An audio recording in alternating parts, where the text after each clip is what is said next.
Hello everyone, Locust Storm here, resuming our run of Master Duel. So far we've gone through 2 chapters of the World Legacy Saga. We're going to tackle the 3rd one today. Looks like we're doing Crusadia and Orcust. Oh god, look at all these chapters. Huh. Well, time to get reading.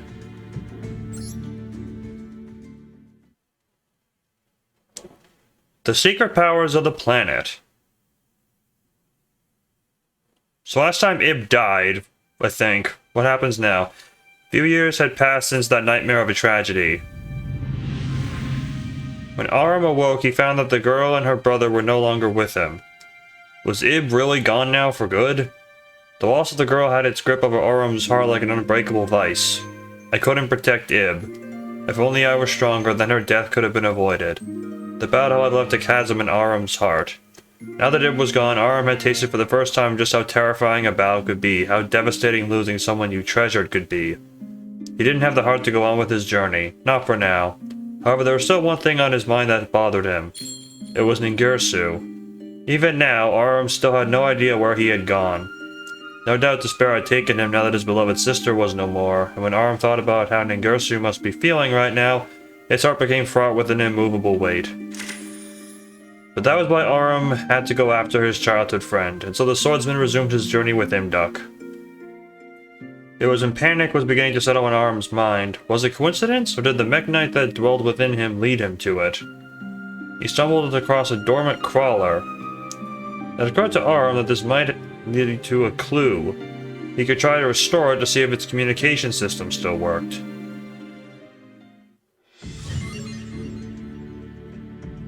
Okay, I get a Crusadia card. Alright, next up. Aram succeeded in restoring the crawler and gained access to its communication systems, along with a number of records that detailed the areas in which the swarms were active and data on the locations where many crawlers had been destroyed. Perhaps there was still some life left in those areas, and if there was, maybe they would know where Ningirsu had gone. Armed with his new clue, Aram set off to the areas he had gleaned from the records. However, as useful as the information was, it unfortunately didn't make Aram's expedition any easier. There were nary a sign of life to be spotted anywhere, and the journey was looking like it could end in vain. Nature, uncaring and unrelenting, continued to batter the two mercilessly. But at last a glimmer of hope. At the end of the arduous tunnel, Aram and Imduk had stumbled across the remaining tribes of the planet. That of the fiery recluses, the stalwart beasts, and the sacred lakeside trees. Although this encounter brought no clues as to Ningirsu's whereabouts, Aram and Imduk were blessed with the legends and knowledge of the tribes. And by linking them together, Aram was able to unlock a great secret power of the world, and witness the tremendous power that slumbered in its depths.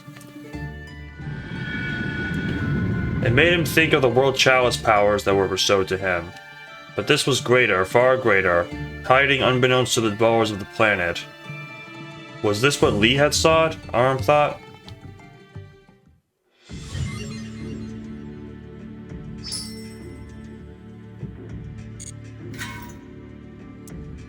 Alright, let's keep going.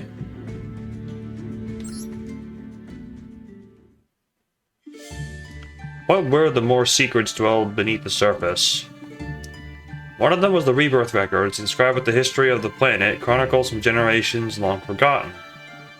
And the other, bygone memories of the planet's glorious age, where humans ruled from the apex. Long, long ago, there was a god who ruled the skies. With dragonkind as its disciples, it perpetuated the cycles of destruction and rebirth to maintain the balance of the realms. However, the scale of destruction grew bigger each time, and one day the balance of the two was thrown into great disarray. Once this delicate balance toppled, even the sacred skies could not hold back the destruction it wrought.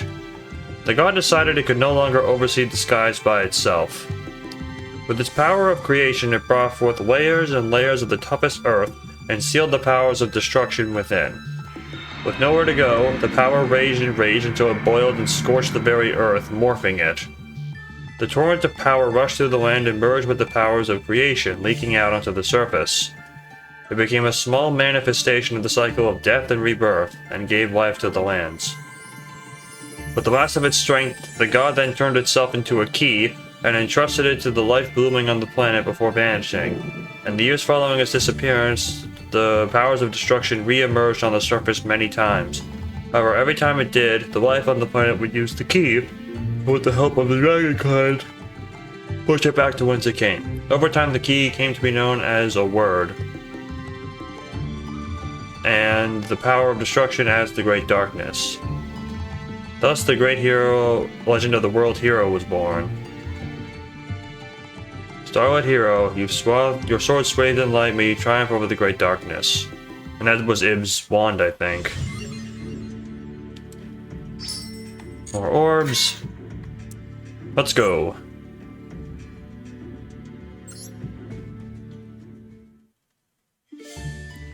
Decades, centuries, maybe millennia passed since the beginning of the rebirth records. The land was now populated with life known as humanity. They were a civilization who had gained scientific knowledge and technological know-how, and were at the height of their prosperity. Their glory came at a cost, for it not only tore the planet's gifts away from it, but also the dragons who protected it.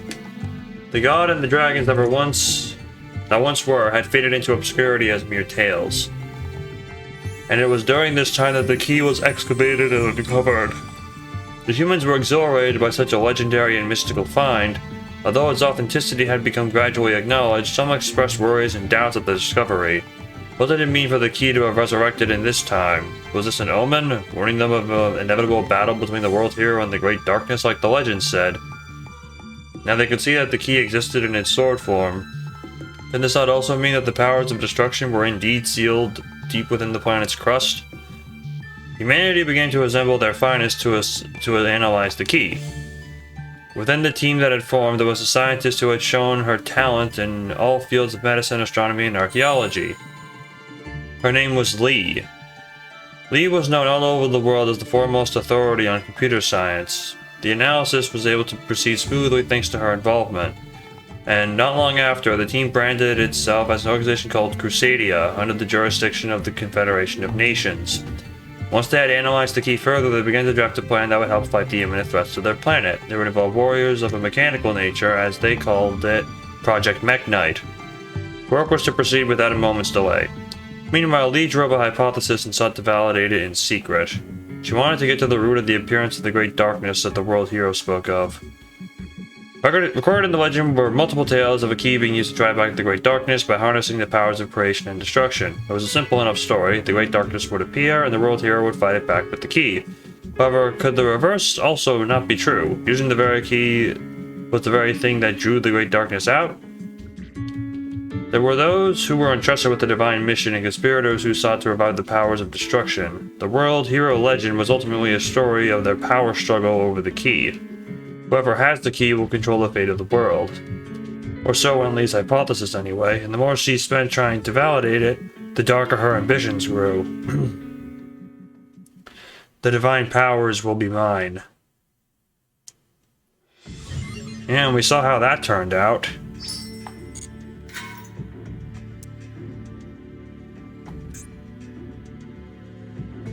So what's next?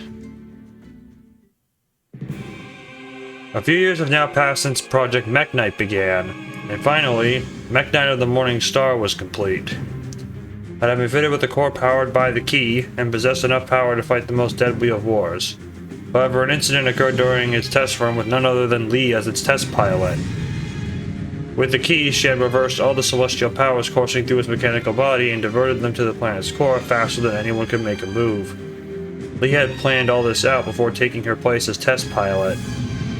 The power that had floated to the planet's core split the lands, and once again the destruction from within overflowed to the surface, scorching every bit of earth it touched. The entire world was beginning to split apart in this unprecedented disaster, and the revival of the Great Darkness drew ever nearer. However, its resurrection was not without its obstacles. The Crusadia had created as assistive units 7 Mech Knights in total. The remaining Mech Knights faced off against Mech Knight of the Morning Star and destroyed it. sealing away the Great Darkness back within the Earth once again. But the Great Darkness was at the end of the day a divine force, one that mortals failed to seal away completely. Inspired by the key, the team decided to put their powers into physical vessels of their own and left them on the surface as legacies. Now that the lands were ruined, it was getting harder and harder to live in such conditions. It seemed that life on this planet would gradually be snuffed out, including humanity. The reason why the Master of the Key, the World Hero, didn't appear in our time of need is because we humans drained the planet of its powers, thought the Crusadia. They began to mobilize to put an end to humanity's so-called glory, as it was the largest obstacle to the revival of the barren lands and the planet's chances of surviving. They left the 7 mech knights they had built in their ruined world, after they were programmed and with instructions to help rekindle the planet. The mech knights were also installed with data of the Crusadia members they had established a brain link with. If the lands could be healed once more and the planet could take back the power it once had, then maybe they could avoid imminent disaster. The Crusadia left all their hopes to a faraway future they may not ever reach. However, there was one thing they failed to realize. The mastermind behind this incident was Lee, and she had already been taken by the burning lands which she was found. She was already dead.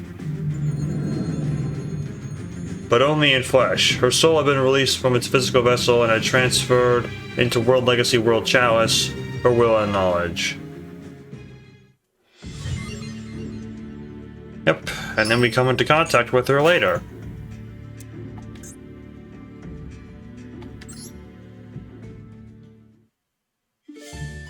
The tremendous power that dwelled within the planet was the very thing that Lee was after, thought Arum.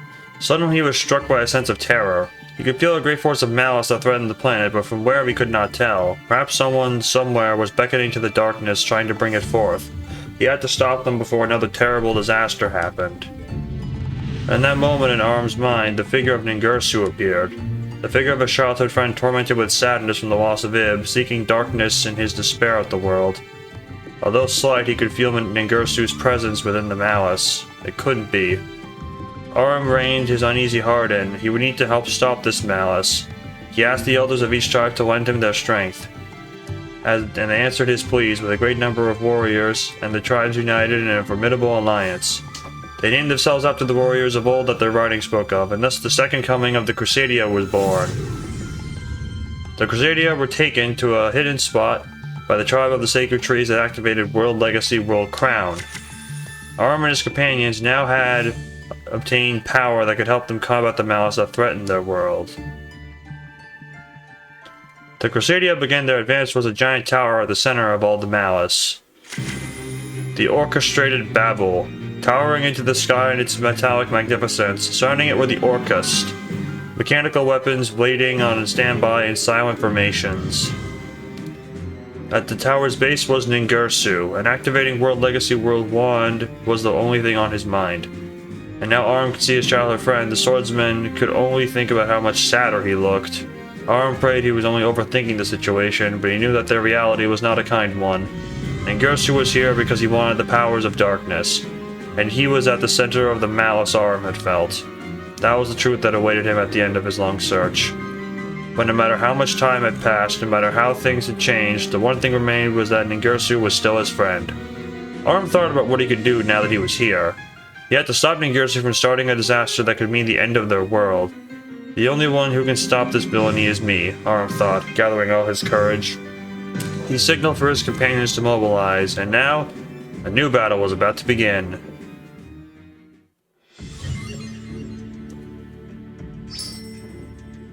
Yep, so I'm just slowly picking up cards.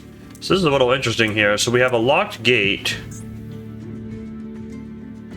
Can be unlocked by having Ningirsu, the Orcust Orchestrator.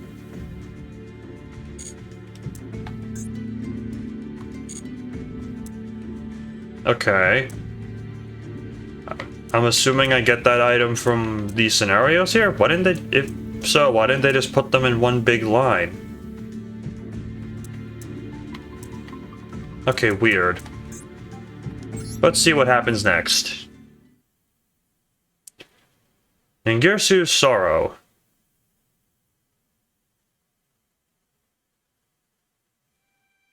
When Ningirsu saw what had happened, a bolt of guilt pierced through his grief. Even in his desperation, he never imagined this would happen. His eyes could hardly believe what he was seeing. How did this all happen so fast? He prayed that he was dreaming, and that he was going to wake soon. All he wanted was to see his dear sister again. As the scene of another nightmare unfurled around him, he became embroiled in a storm of emotions. I need to save Ib. Even as his mind was numbed with stupor, Ningirsu's body began to move without command. In what looked like an impulsive choice, he struck his childhood friend unconscious, taking both the other man's sword and Ib. What good was this world if Ib was not in it? He would do anything, be it good or evil, if it meant he could see her smile again.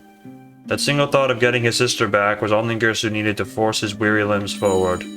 He had the Mekk-Knight cores from when the 6 nightmares were defeated. And now he also had the sword he took from Aram. Using the facilities that were still present in the Mekk-Knight headquarters, he analyzed the artifacts with feverish desperation. This world possessed a mystical power similar to that of the World Legacies, and if anything had a clue regarding its specifics, it would be the Mekk-Knights. They might even have a way to bring Ib back. Although he was unable to glean a way to resurrect Ib, he had learned a great deal about a number of facilities from the ancient civilization.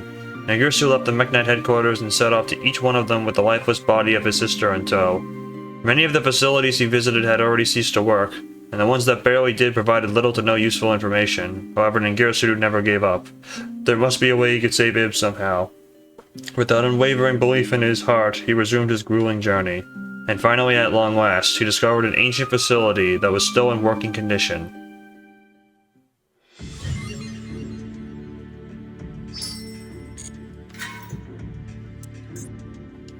Okay, so this gives me the... Okay. After countless weary roads walked, Ningirsu had gone through more information than any average man would in his life. He had thoroughly inspected the Mekk-Knight's cores and several ancient facilities. With what he had gathered, including files on the key and technologies thought to be long lost, he had finally unlocked the secrets hidden within the planet, and the truths of the world that had been shrouded in mystery. Ningirsu trembled with joy. He could revive his sister now. With his newfound certainty, Ningirsu set about creating a vessel that could house Ib's soul using the ancient technologies. However, this task was to be the most difficult yet. Trial after trial resulted in countless failures and their byproducts. As the days ticked by, he had amassed enough vessels to create his own army. But at last his efforts paid off. He had finally created a mechanical doll that would work. By synchronizing the doll with the body of his dead sister, he also succeeded in reinitializing the functions of one of the twin swords vital to his plan. So much time had been poured into this endeavor, but at least there was something to show for it. A strange sense of elation began to bubble within Ningirsu. His sister had given her life for this world. Now it was time for him to create a new world for her. Now that Ningirsu had the mechanical doll's powers, the second step of his plan to build orchestrated Babel could finally begin. Okay. So now we can unlock this. Alright, so finally we get to Duel. I'm going second. Is it Crusadia versus Orchest?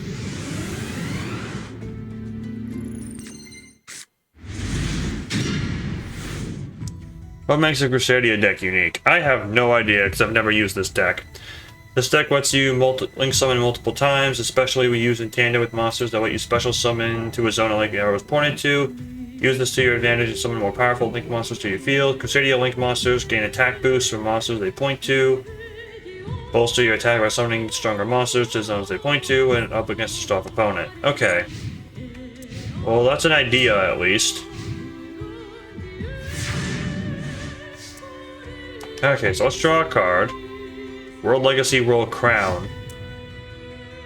Link summon Crusadia Equimax and win the duel during this turn. First normal summon Crusadia Reclusia, use it as link material. Okay. Now, it's link summon Crusadia Magius. So, what do? One Crusadia monster gains attack equal to the attack of a monster this points to. Monster this card points to can't attack. Well, that's unfortunate.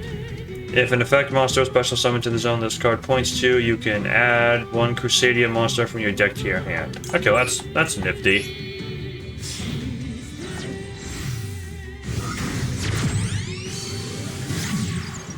Yep, so we're going to summon you. And Leonis can special summon himself to his own link monster points to. Then I search a monster.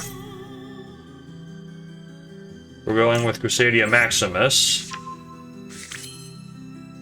Okay, so then using two monsters, we are summoning the Link 2.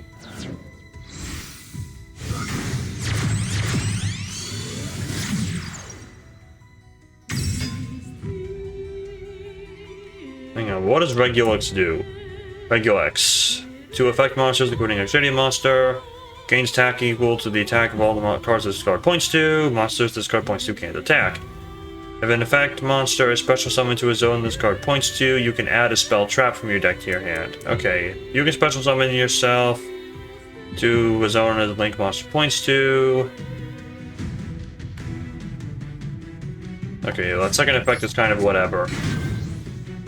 Let's go! Okay, so we're adding this. Crusadia Revival, all Crusadia... It's a field spell. All Crusadia Link monsters gain 500 attack. Once per turn, control Crusadia Link monster you control. This turn, you're going to attack all monsters your opponent controls once each, and your other monsters can't attack.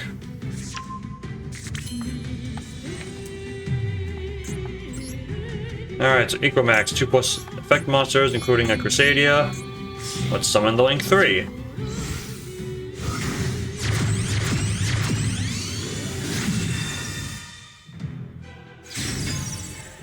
Raise the attack, activate Crusadia Revival.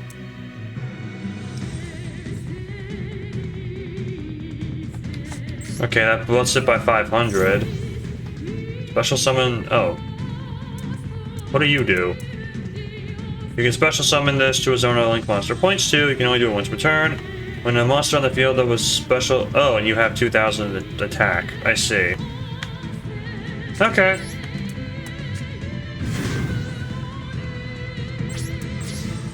And then we swing for game. Boom!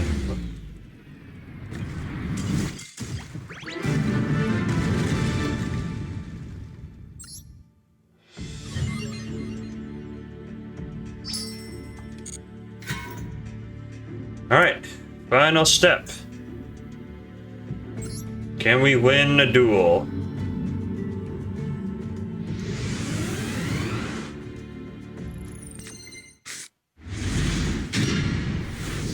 Okay. Would have been great to go second with this hand, but that's okay.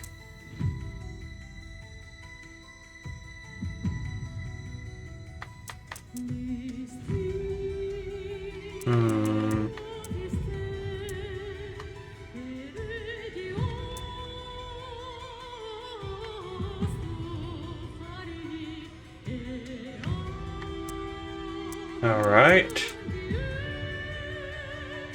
Well, I can't Lightning Storm if I summon monsters. Okay, I think the idea is we summon this. We Link Summon.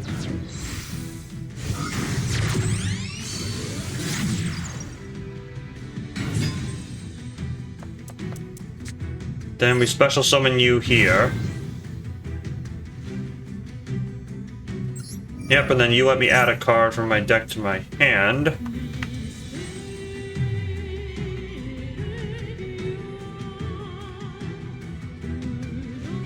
No, I don't want to do that. Okay, so now we can search a card. What do these do?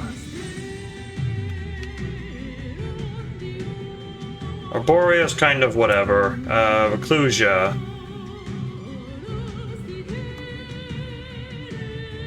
Well, this would be useful going second. What about you? That does battle damage. That's not helpful.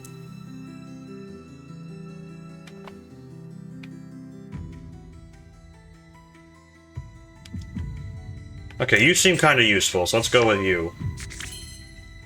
Okay, now we go to Link Summon. We have two Link 2s now. We have Regulex like from before, and also this one.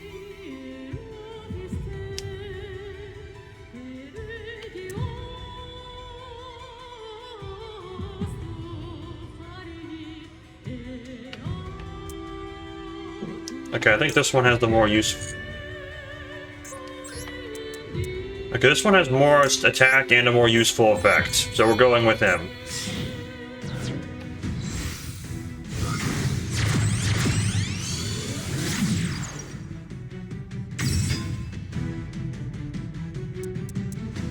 I can't summon another world. Okay.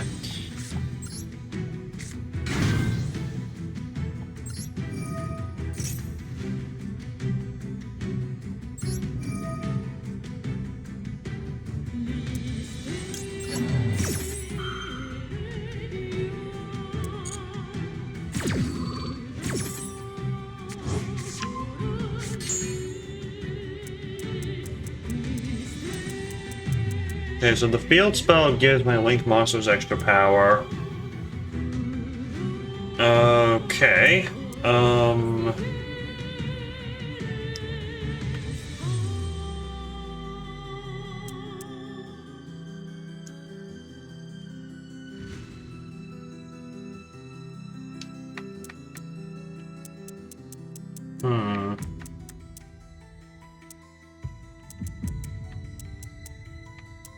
I think I'm gonna go with the trap monster, actually.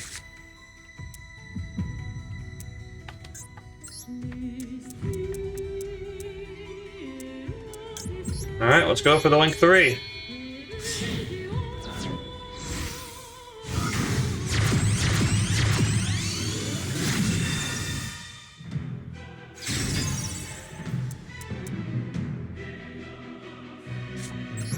And then we're gonna special summon you here to buff him.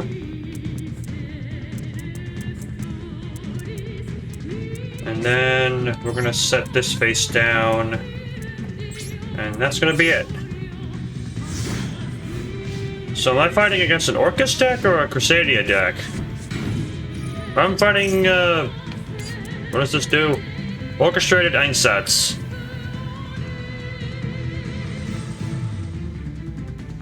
Okay, so if I summon a monster, take an Orcus or World Legacy monster from your hand or deck, send it to the grave or banish it.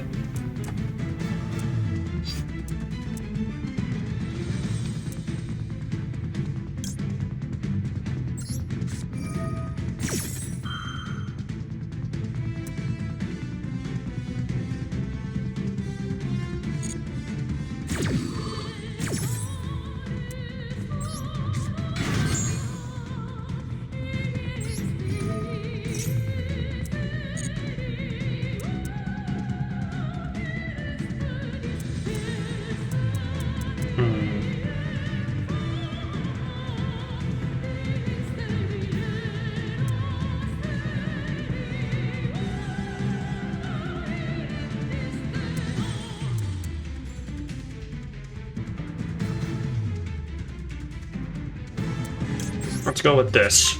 The Monster Reborn might be more useful.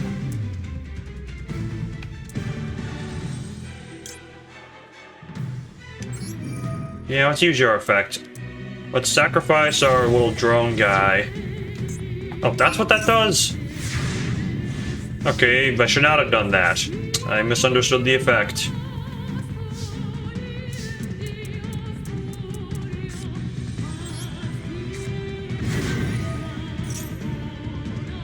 Hang on. So your effect is negate its effects. Okay.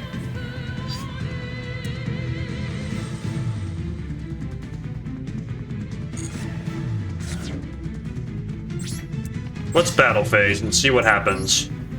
No, I don't want to use these. Oh. Let's use this real quick.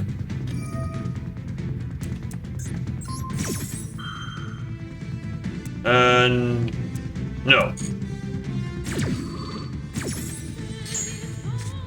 Okay. Yes, continue to attack, please. Boom! Okay, we took out most of his health. We'll end there. Alright, just give me one more hit. Uh-oh.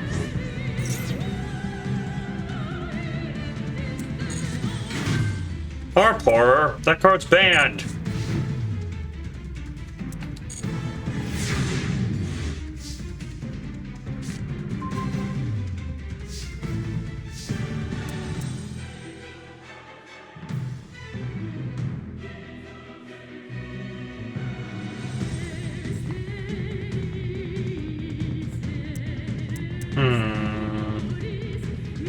I have a plan.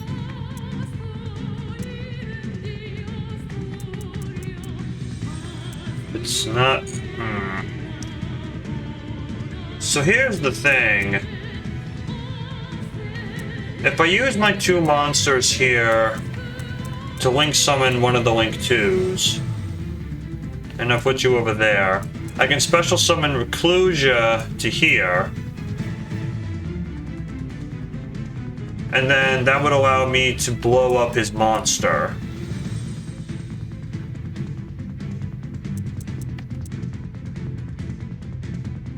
Oh, wait, I could just use this. Yeah, let's do that.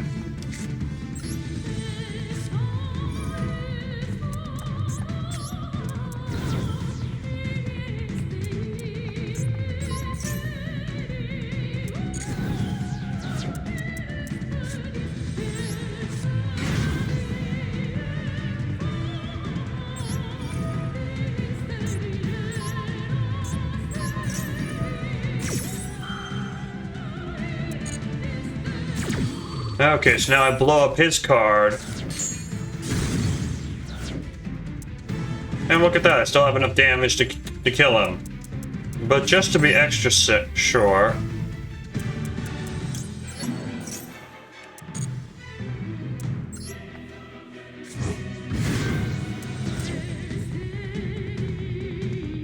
Alright. Please don't be a battle trap. Boom!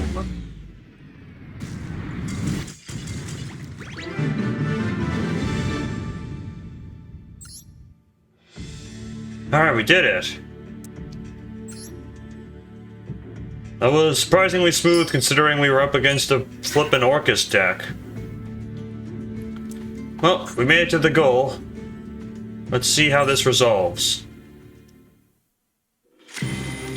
The Crusadia headed toward where Ningirsu was. However, before they could reach him, they had to get past his countless Orcus weaponry. They're all instruments for some reason. The Orcus were merciless as they were numerous, and the Crusadia suffered greatly as they tried to fight their way through. In the heat of the battle, Aurum could begin to feel that within orchestrated Babel, there dwelled the power similar to that of his key. The mechanical vessels used whatever little of the key's power they had inherited and activated orchestrated Babel. From the depths of the tower, a great light was released, and the tower itself seemed to almost fall away with it, as the beams stretched into the sky above. No, the activation must be stopped, Aurum thought as he dashed towards the machinery. However, before he could move any further, Ningirsu appeared before him. It was the first time they had seen each other since that tragedy long ago. Their eyes met within the chaos of the battle. Aurum opened his mouth to speak. Why, he asked. Why would you want anything to do with the Great Darkness? Why put our planet under threat like this? Why did you create this spiraling tower and this army of mechanical weapons? Ningirsu only had one simple answer for him. For Ib. It was the only reason he needed. For his sister, he was willing to activate Babel to strike the World Legacy World Wand down from the skies and break the Earth's surface, so he could awaken the slumbering World Legacy World Arc and use its influence over life and death to revive Ib's soul. Then after the Great Darkness had been freed from within the Earth, he was going to use its powers to resurrect Ib as a celestial being. Now that he'd heard the truth from Ningirsu, Aurum readied his sword and knew he had to stop this at all costs. Ningirsu didn't budge and instead swung his lance in return. No one was going to stand in his way, not even Aurum. The swordsman knew that Ningirsu loved Ib more than anyone in the world, but that did not make it right for him to put their entire planet in danger like this. Aurum knew that Ib would not want this even if it meant she could live once more. However, for Ningirsu, there was nothing he wanted more than to see his sister open her eyes again.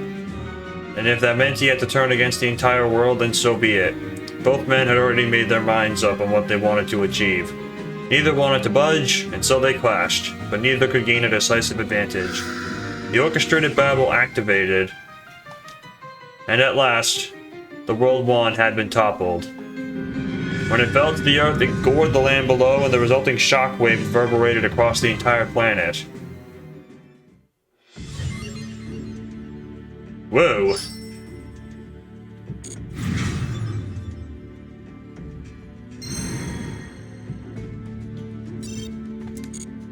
Okay, we're getting pretty intense up in here.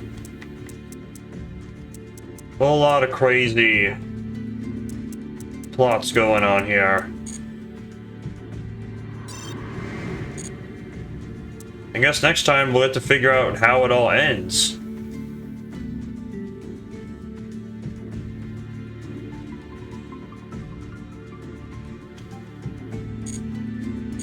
But we will find that out next time. Hope you're having a good day, everyone. Locust Storm signing out.